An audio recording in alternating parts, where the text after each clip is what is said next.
due to insistent public demand, gagawa ako ng tutorial about sa NBA Fantasy League. Pero gusto ko i-breakdown into parts, no? Since hindi pa naman tayo nagda-draft, ang gusto kong topic is about sa draft, purely about sa draft. Pero syempre magbibigay din ako ng konting introduction. So ano ba yung NBA Fantasy?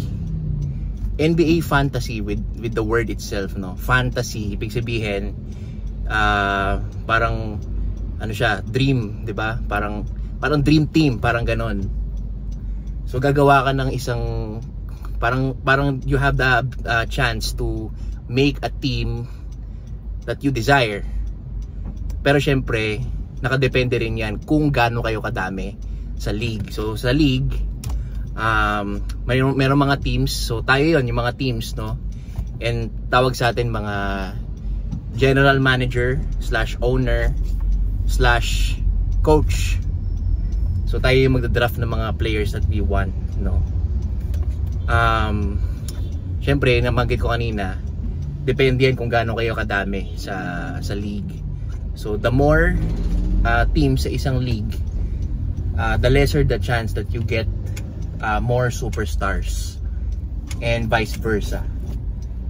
So kasi for example,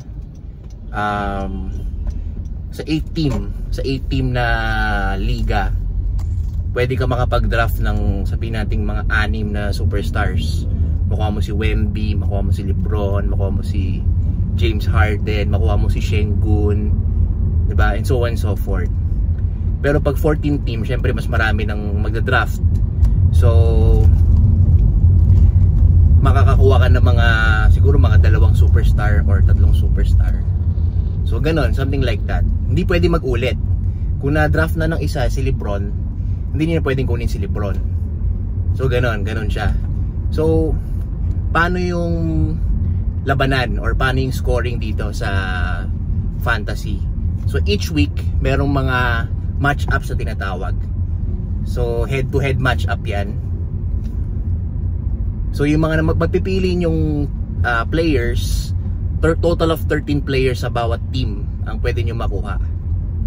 Babantayan yan yung actual na games nila, kasi yun yung scores nyo. So each week mag-accumulate yung mga scores nila, yung points, rebounds, yung assist, yung steals, yung blocks, yung turnover, minus yun pag turnover, field goal, 3 points, tsaka yung free throw percentage. Kaya very important talaga yung draft. Kailangan hindi kayo kukuha ng puro guard lang. Ay, puro guard lang gusto ko. Dapat kumuha kayo ng mga center, ng forward, ng mga guard, yung may blocks, yung may defense. So yun, depende sa inyo. Minsan na ginagawa ng iba, kino-complement nila yung superstar na nakuha nila. Let's say for example, ang first pick mo si Jokic, 'di ba? Kung si Jokic ang first pick mo, ngayon, matik yun. Si Jokic can give you points, assist, rebounds. So kailangan mo siya ma-complement ngayon ng mga players that can also do that. So yan yung important. Kailangan ma-strategize na yun. So yun, going back to the draft, no, meron tayong day wherein we can draft players. So ang format ng draft natin is what you call a snake draft. So pag sinabing snake draft, 1 to 10, first round 1 to 10, for example lang. Tapos yung second round, ang una magpipick yung last pick ng first round. Kaya advantage din pag nasa gitna ka, kasi mas malaki yung chance na makakakuha ka ng superstars from the top 20 best players in the league. Diba? Usually yun yung mga nakakakuha ng mga, for example, Anthony Davis, tapos pakuha mo si Karl Anthony Towns or si Jalen Bronson, something like that. So yun, it depends pa rin kung gaano tayo kadami. So snake draft tayo, guys. Since 18 tayo sa league. So ang first pick, ang next pick na niya would be sa sa 36 pick na siya sa second round. So ganon. So basically yan, weekly matchup siya. Tapos ang gameplay natin is 9 category league. So yun nga, nabanggit ko yung points, assist, rebound, steals, blocks, 3 points, free throws, field goal, shot, turnover. 9 yun, 9 na categories yun. Kailangan at least manalo ka ng 5 categories para matalo mo yung kalaban mo. 5-4 yun, at least yun yung minimum na kailangan mo mapalanunan. So yun, para kang you own the team. Meron ka sariling team, so ikaw ang bahala kung paano mo siya didiskartehan.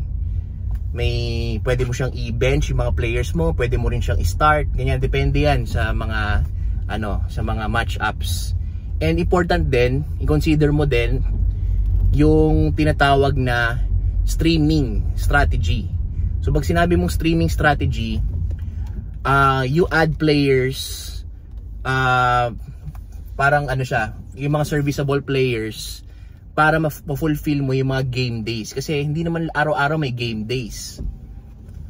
So ngayon, pipili ka sa free agency ng mga players sa tingin mo serviceable, not necessarily superstar, kasi usually mga superstars dinadraft yan usually mga third stringer, fourth stringer, fifth stringer ng mga teams, or sometimes yung sixth man nila na tingin mong malakas. Magbibigay akong example. For example, sino ba? Jordan Clarkson, for example. Tingin mo si Jordan Clarkson, makakalaro siya ng ganitong amount of minutes. Magpo-provide siya sa iyo ng stats. Okay, so i-add mo siya. Pero kung halimbawa, maganda yung performance si Jordan Clarkson, ikaw bahala, baka gusto mo siyang i-retain sa lineup mo, 'di ba? Kaya important na yung team mo, meron ka dong 2 slots na pwede mong palit-palitin. Kasi yun yung tinatawag na streaming strategy. Okay, so hindi habang buhay yan yung team mo. Pwede ka magpalit-palit. Pwede ka makipag-trade. Yan, may mga policy tayo, may mga guidelines tayo sa trading. Okay? So, siguro para hindi tayo ma-overwhelm, puputulin ko yung natin, yung video para doon naman sa streaming strategy. Paano ba yung streaming? Ano ba yung punting strategy?